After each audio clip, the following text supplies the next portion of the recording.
Hey friends, they're a real happening with my friends Michael when the Aurora Grand Hotel stood on the frozen edge of Lake Superior like a palace carved from ice and ambition. Built in 1918, restored in 1993, rated 5 stars. Rated haunted by everyone who had ever worked there after midnight. The hotel was located outside Thunder Bay, Ontario, though the brochures preferred to describe it as secluded luxury overlooking the northern lights. The road leading to it was long, narrow, and swallowed by pine forest. In winter, it felt like driving into a tunnel of black teeth. On the night Michael Carter arrived, snow was falling sideways. Michael wasn't superstitious. He was a travel journalist from Chicago, sent to review the Aurora Grand for a high-end American magazine. His editor had been very specific.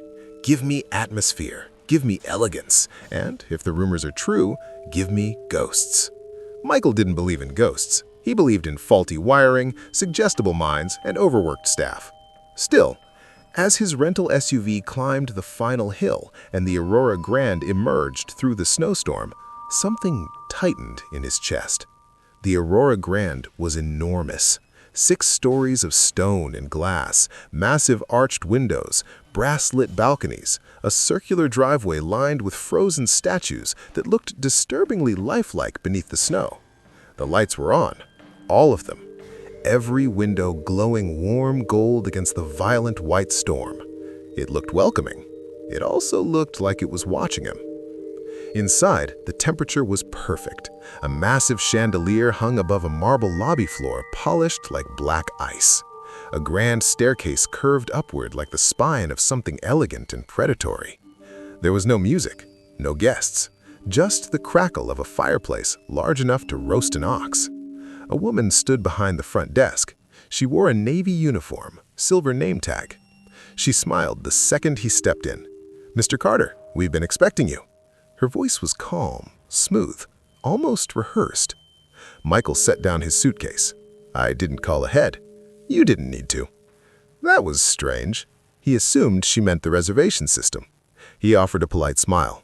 "Rough weather." "It always is this time of year." She handed him a brass key, not a key card, a real key. "Room 143, she said, "top floor." "Is that your best suite?" "It's our most requested." He laughed lightly. "By who? Ghost hunters?" Her smile didn't change. "By returning guests." Something about the way she said returning made the word feel wrong. The elevator was antique. Brass gates, wooden interior, no visible inspection certificate. As it ascended, the lights flickered. Daniel checked his phone. No signal.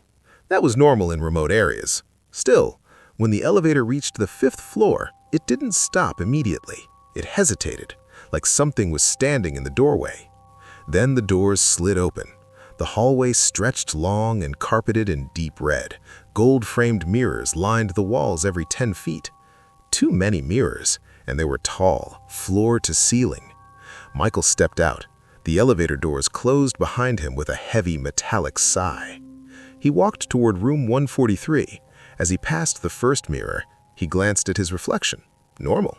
Second mirror. Normal. Third mirror. He stopped. For a fraction of a second, his reflection hadn't stopped when he did. It had taken one extra step. Michael blinked. Now it matched perfectly. He stared. Nothing. He exhaled slowly. "Long drive," he muttered. He continued walking, but he avoided the mirrors after that. The suite was enormous. King bed, fireplace, floor-to-ceiling windows overlooking the frozen lake. The storm outside howled like something circling the building. He placed his suitcase on the luggage rack and walked toward the window. The lake was a sheet of black glass under the snow. And then he saw something, a figure, standing on the ice, far out, motionless. He leaned closer. The storm blurred visibility. The figure seemed tall, thin, facing the hotel, facing him. He wiped condensation from the window. The figure was gone. Just snow. Just wind. Michael shook his head. Isolation does strange things to the brain. He pulled out his notebook and began jotting down first impressions. Stunning architecture, impeccable interior design, eerie but atmospheric. No cell service, Mirrors unsettling. Staff oddly prepared. As he wrote, the fireplace behind him crackled louder. He hadn't turned it on. He slowly turned around. The fireplace was burning, bright, aggressively. He stared at it. Maybe housekeeping had prepared it earlier. Maybe it was automatic. He walked closer. The flames were unusually high, and for a brief second, he thought he saw something inside them. Not wood, not embers. A shape, like a face pressed inside the fire. The flames suddenly died down to a normal flicker. Michael stepped back. His heart was beating faster now. He checked the thermostat. Everything looked normal. He laughed nervously. Okay, that's enough imagination for one night. Michael woke to the sound of knocking. Slow. 3 knocks, then silence. He looked at the clock on the nightstand. 2:25 a.m. He frowned. He hadn't ordered suit service. The knocking came again. 3 knocks, measured, precise. He got out of bed and walked to the door. Hello? No response. He checked through the peephole. The hallway was empty. He opened the door. Cold air rushed in. The hallway lights flickered, and at the far end, one of the mirrors was cracked from top to bottom, like something had tried to crawl out. Michael stepped back into his room, closed the door, locked it. He turned and froze. The bathroom light was on. He hadn't turned it on. Slowly, he walked toward it. The sink faucet was running, water overflowing onto the marble counter, dripping onto the floor. He reached in and turned it off. As he did, he looked up at the mirror above the sink. His reflection stared back, but its expression was wrong. He was breathing hard.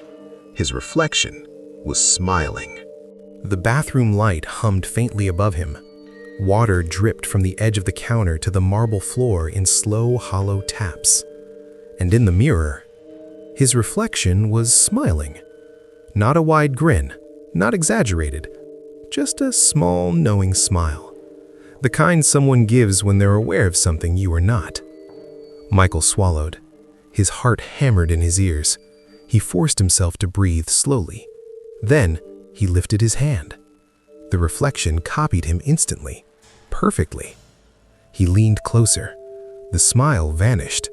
Now it matched him exactly. Same fear, same confusion, same pale face under the bathroom light. He let out a shaky laugh. "Sleep deprivation," he whispered.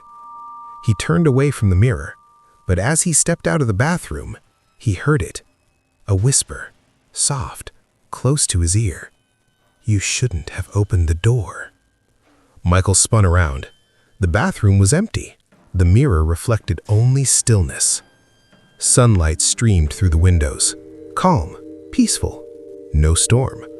The lake looked harmless in daylight. Michael sat upright in bed, breath steady, mind racing. It had to be stress. Long drive, isolation, old building noises. That was it. He showered quickly, avoided looking too long into the bathroom mirror. When he stepped into the hallway, the cracked mirror at the far end was gone. Perfect, untouched. He walked to the elevator. Halfway down the corridor, he noticed something. New. Photographs, framed in gold. Black and white portraits lining the wall. They hadn't been there last night. Each photo showed guests of the Aurora Grand over the decades. 1910s, 1930s, 1950s. Families, couples, businessmen. Every photo had one thing in common. All the guests were smiling. And behind them, barely visible, was a tall, thin figure standing in the background. Blurry, out of focus, watching. Michael leaned closer to one of the frames. A 1973 winter gala. Elegant crowd in tuxedos and gowns. He scanned the faces. Then his breath caught. One of the men in the photo looked exactly like him. Same jawline, same eyes, same scar near the eyebrow from when he was 12. The plaque beneath the photo read, Daniel Carter, 1978. Michael's stomach dropped. That was impossible. He was 32 years old. He hadn't even been born in 1978. He reached out to touch the glass. The hallway lights flickered, and for just a second, the version of him in the photo moved. Its eyes shifted, locking onto his, and it smiled. The lobby was busier now, but something was wrong. Guests sat in velvet chairs, drinking tea, reading newspapers, conversing softly. They were dressed in outdated clothing, 1920s coats, 1950s dresses, 80s ski jackets, different eras, all at once. No one used a phone. No one checked in. No one checked out. They just sat. Evelyn stood behind the desk, same calm expression. "Good morning, Mr. Carter. Did you sleep well?" Michael approached slowly. "Who are these people? Our guests? They're dressed like they're from different decades." Evelyn tilted her head slightly. "Fashion always returns." "That's not funny." Her smile didn't fade. "Would you like breakfast?" Michael ignored the question. "There's a photo upstairs from 1973, a man who looks exactly like me." "Yes? Yes?" "It was taken during a winter storm, much like last night." Michael's chest tightened. What happened to him? Evelyn's eyes flickered just slightly. He never checked out. The fire in the lobby fireplace crackled louder, too loud. Michael turned to look at the guests. One by one, they were all staring at him now, completely silent, unblinking, every single one. Then, as if synchronized, they smiled. Michael didn't remember deciding to run, but suddenly he was moving, past the staircase, down a side hallway, through a door marked staff only. No one tried to stop him. Behind the door, a narrow staircase led downward. The air grew colder with every step. At the bottom was a heavy metal door, unmarked, unlocked. Inside, rows and rows of filing cabinets, old guest records, reservations, employee logs. He pulled open a drawer, files neatly organized by year. He flipped through 1973, found it. Daniel Carter, Chicago, Illinois, room 143. Length of stay? Indefinite. Status? Active. His hands trembled. Active? He turned the page, a photograph paperclipped to the file. Him, standing in front of the hotel, snow falling. But his eyes were completely black. No whites, no pupils, just darkness. A voice spoke behind him. "You're not the first version." Michael slowly turned. An old man stood in the doorway, bellboy uniform, name tag faded with age. His skin looked pale and thin like paper stretched too tight. "What does that mean?" Michael asked. Thomas stepped inside. "The hotel doesn't create people." He closed the door behind him. "It copies them."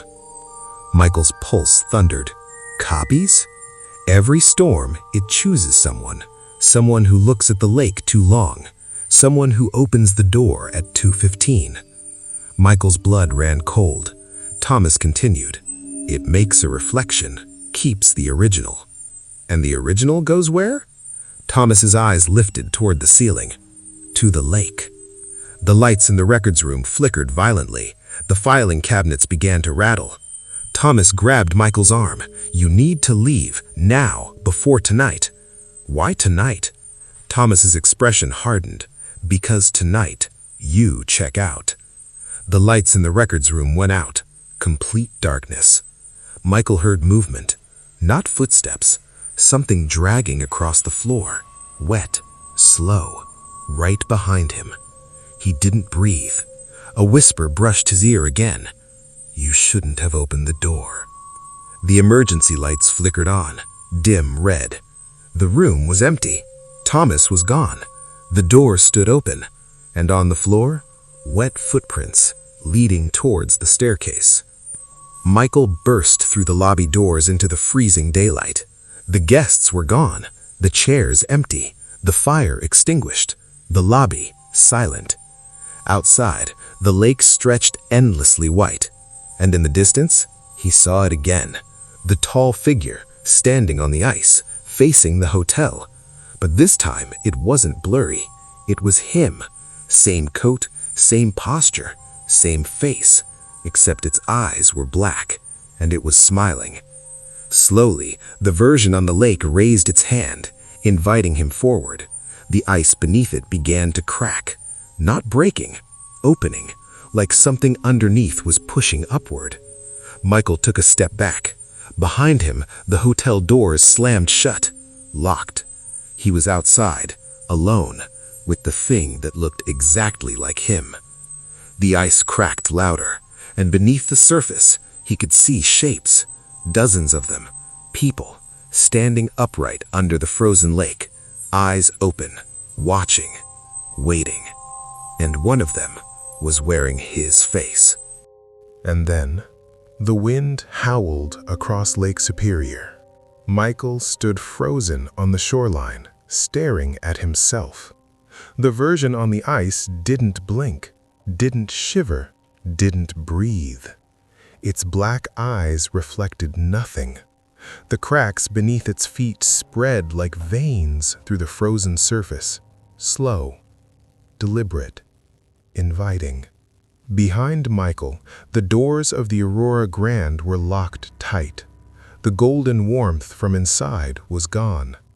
Every window dark. The five-star palace now looked abandoned, dead. The figure on the ice tilted its head. Then it spoke. Its lips didn't move, but Michael heard the voice inside his skull. "You are late." The ice split wider, and Michael saw them clearly now. Bodies suspended beneath the frozen surface. Men, women, children, different decades of clothing, perfectly preserved, standing upright in the dark water, eyes open, all facing upward, watching him. Among them, he saw the 1973 version of himself, skin pale, eyes black, smiling. "No," Michael whispered. The reflection on the ice extended its hand. "You opened the door." Michael stumbled backward.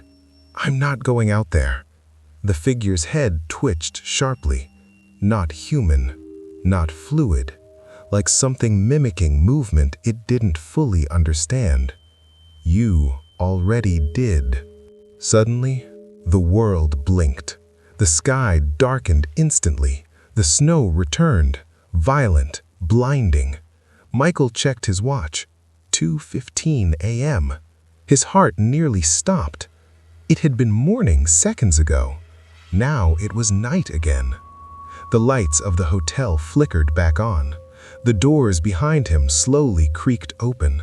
From inside came the sound of a grand piano, soft, elegant, playing a slow waltz. Michael turned. The lobby was glowing warmly again, filled with guests, all standing now, facing the entrance, waiting. Evelyn stood at the center, her smile wider than before. "Mr. Carter," she called gently, "it's time." The version of him on the lake began walking toward the shore, but it wasn't stepping, it was gliding. Beneath the ice, the trapped figures began moving, their heads turning in perfect unison, tracking him. Michael ran inside. The doors slammed shut behind him. The piano stopped. Silence filled the lobby. Then, applause, slow, measured. All the guests clapped once, in perfect synchronization. Evelyn stepped forward. "You always run at this point." Michael backed toward the staircase. "What are you?" She considered that. "Hospitality." Her eyes darkened slightly. The Aurora Grand exists between reflections, between storms, between moments. That doesn't make sense. It doesn't need to. The chandelier above them began to sway, though there was no wind. "You checked into room 143. Her voice deepened. "And room 143 checks into you." The floor beneath Michael's feet trembled. The marble cracked, splitting open in a jagged line across the lobby. Cold air rushed upward. From below, he heard music, louder now. The same waltz, but distorted, warped. Michael peered down into the crack and saw another ballroom directly beneath the hotel, identical in structure, but flooded with dark water. Chandeliers hanging underwater, tables set for dinner, guests seated calmly at their places, submerged, eyes open, smiling. The version of him from 1973 sat at the head table, its black eyes locked onto Michael. Then it stood, underwater, and began walking upward through the ceiling of the submerged ballroom, toward him, toward the crack in the floor. Michael staggered back. The other guests in the lobby were no longer clapping. Now they were melting, their skin softening, faces drooping like wax near flame. Beneath their dissolving forms were smoother versions, faceless, featureless, like mannequins waiting for identities. Evelyn's neck twisted slightly too far to the side. "We keep the originals." Her smile widened unnaturally. "We send the copies home." Michael's mind raced. The copies? They live your life, write your articles, love your friends, age. Her eyes darkened completely. You stay with us. The submerged version of Michael's hand broke through the cracked marble floor, wet, cold, gripping, trying to pull itself up. A sudden explosion of light filled the lobby. The chandeliers shattered, glass rained down. The melting guests shrieked not in pain, but in distortion, like radio feedback. Thomas, the old bellhopper, stood at the staircase, holding a flare. Red fire illuminated the room. "Run!" he shouted. Michael didn't hesitate. He sprinted toward the stairs. The submerged version's hand grabbed his ankle, ice-cold fingers tightening. He kicked violently. Thomas jammed the burning flare against the black-eyed version's wrist. It hissed, not like a human, like steam escaping something ancient. The grip released. Michael scrambled up the stairs, two at a time. Behind him, the floor collapsed completely, the lobby falling away into the flooded ballroom beneath. Evelyn's voice echoed upward. "You cannot leave what has already reflected." They burst into the fifth-floor hallway. All the mirrors were cracked now, every single one, from floor to ceiling, and in each reflection, Michael saw different versions of himself, older, younger, dead, drowned, smiling, screaming. Thomas grabbed his collar. "Room 143 is the anchor. Destroy it." "How?" "Break the mirror inside." They ran. The hallway stretched longer than before, impossibly long. The mirrors began pushing outward, like something inside them was pressing forward. Hands began forming against the glass, hundreds of hands, trying to break through. Michael reached 143, unlocked the door. Inside, the room was flooded ankle-deep with black water. The fireplace roared violently, and the bathroom mirror was glowing faintly. The reflection inside wasn't matching him anymore. It was the black-eyed version, standing still, waiting. Thomas shoved a heavy chair into Michael's hands. "Now!" Michael charged into the bathroom. The reflection smiled wider. It lifted its hand, and on Michael's real arm, pain exploded, as if something was gripping him from the inside. He screamed, forced himself forward, and slammed the chair into the mirror. It cracked. The entire hotel screamed, a deep structural groan, like something wounded. Michael swung again. Glass shattered. The reflection split apart, not into shards, but into water, pouring outward. The flood in the room began draining instantly, sucked into the broken mirror. The walls trembled, the lights flickered. Then, silence. Complete. Heavy. Stillness. Michael woke on the frozen shore of Lake Superior. Sun rising calmly. No storm, no hotel. Behind him, there was nothing. Just forest. He turned. The Aurora Grand was gone. No foundation, no driveway, no statues, no footprints in the snow. His phone buzzed in his pocket. Signal restored. 15 missed calls from his editor in Chicago. 1 voicemail. "Michael, where the hell are you? You were supposed to check into the Aurora Grand 3 days ago." Michael's blood ran cold. 3 days? He looked down at his reflection in the ice near his boots. Normal eyes, normal face. He exhaled slowly. Maybe it was over. Maybe he had escaped. Then, his phone screen flickered. The camera app opened itself, front-facing. On the screen, his reflection was smiling, and its eyes were slowly turning black. So, Michael dropped the phone. It hit the ice at his feet and slid slightly across the frozen surface. The screen was still glowing, still recording, still showing his face. But the version inside the screen was not panicking. It wasn't breathing hard. It wasn't afraid. It was calm, and its eyes were completely black. The reflection leaned closer to the camera. From the speaker, a faint whisper leaked out. "You broke the mirror." Michael crushed the phone beneath his boot. The screen shattered. The image disappeared. The wind over Lake Superior suddenly stopped. Not gradually, instantly. Total silence.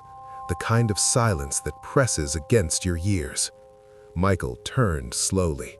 The forest behind him looked wrong. Too still. No birds, no shifting branches. Even the air felt heavy. Then he saw it.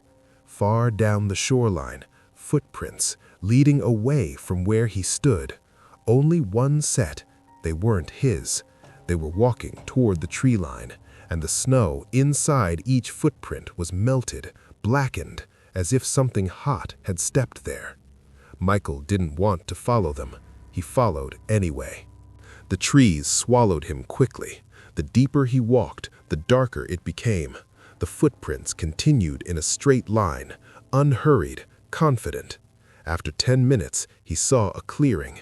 In the center, someone stood with their back turned, wearing his coat, his boots, same height, same posture. The copy. Michael's voice shook. "Which one of us walked out of the hotel?" The figure slowly turned. It was him, perfectly, except for the eyes. Black, endless. "You did," the copy said calmly. Michael clenched his fists. "Then what are you?" The copy tilted its head slightly. "I'm what stayed." The wind suddenly returned, violent, the trees bending unnaturally inward toward the clearing. The sky above darkened as clouds spiraled into a tight formation, a storm forming directly overhead. Impossible speed. The copy took a step forward. "You broke the anchor." Michael backed away. "What does that mean?" "The Aurora Grand cannot remain without a reflection." The copy's voice began to distort, layering slightly over itself. "You shattered the doorway. Now it needs something stronger." The ground beneath Michael's feet vibrated. A low, deep hum rose from below the earth, like pressure building under ice. The copy extended his hand. "Come back willingly, and the storms stop." Michael stared at it. "And if I don't, then the storms follow you." Michael returned home, or at least he believed he did. The city skyline looked normal, traffic normal, noise normal. He submitted his article, except he didn't write about horror. He didn't write about the lake. He didn't write about the missing hotel. He wrote a glowing review. 5 stars, perfect rating. His editor loved it. The article went viral. Bookings surged. The strange part? The Aurora Grand didn't exist online. No official website, no address listing, no phone number. Yet readers claimed they had booked rooms. Photos began appearing on social media. Tourists standing in front of the hotel, smiling. Tagged location, Lake Superior. Daniel stared at one of the photos late at night. A family of 4, snow falling, hotel glowing behind them. And in the reflection of the glass entrance, he saw himself, standing inside the lobby, watching them. Black eyes, smiling. Michael dropped his laptop. His apartment lights flickered. The temperature dropped instantly. His hallway mirror cracked down the center, and from inside the fracture, water began to leak out, slowly at first, then faster. The whisper returned. "You are the anchor now." Michael collapsed to his knees as memories flooded him. Not new memories, old ones, repeating ones, different lifetimes, different storms. He saw himself in 1973, in 1941, in 1918, different names, same face. Every time he checked in to room 143, every time he opened the door at 2:15 a.m., every time he tried to break the mirror, every time the hotel followed him home. The Aurora Grand wasn't a building, it was a cycle, a loop, a reflection that attaches to a soul curious enough to look too long into dark glass. And Michael always looked into dark glass. The water from the mirror flooded his apartment floor. The ceiling above him cracked. Through it, he could see the submerged ballroom, directly above Chicago. Impossible. Guests seated underwater, waiting. Evelyn stood among them, unchanged, untouched by time.